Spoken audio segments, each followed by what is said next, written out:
Smart city, Gonda को smart city घोषित कर दिया कि गोंडा भाई स्मार्ट सिटी है। आप सांस पे ध्यान बनाए रखिए, आप सांसों पे ध्यान बनाए रखिए, भागिएगा मत। आज मैं बता रहा हूं इस देश की जनता कैसे लूट।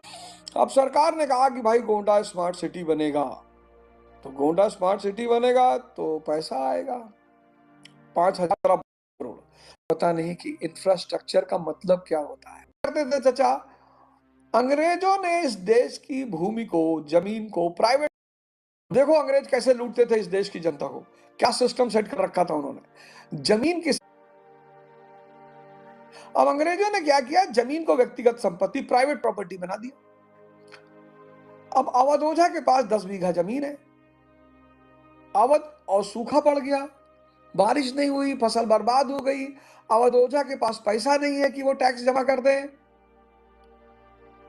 और अवध ओझा अपनी जमीन भी नहीं खोना चाहते हैं, क्योंकि जमीन मतलब भगवान। लिखा हुआ गोदान में, जमीन मतलब भगवान। ये जो भी 25वां चैप्टर मैंने आपको पढ़ाया ना, 26वां, के पास जमीन नहीं, वह गृहस्थ नहीं, मजूर है। भारत देश में जिसके पास जमीन नहीं है वो गृहस्थ नहीं है, वो मजदूर है। अगर आपके पास 1 एकड़ जमीन गांव में है और आपके घर के बाहर ट्रैक्टर खड़ा और बुलेट खड़ी है, उस पर लिखा हुआ महाकाल, तो कम से कम चौधरी की पदवी तो आपको मिलेगी ही। चौधरी का पद, चौधरी का चल रही थी कि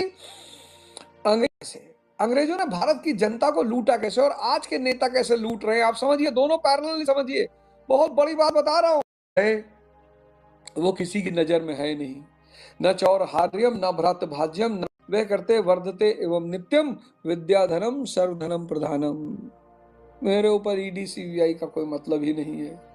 इसी फंडिंग है, लिया ही नहीं। बहुत सारे लोग हमसे कहे भैया हमसे पैसा ले लो, हमने कहा चाहिए। किसी का पैसा लेके उसकी गुलामी करोगे, फिर तो यस सर कहना पड़ेगा। तो पैसा किसी का लेना ही नहीं है।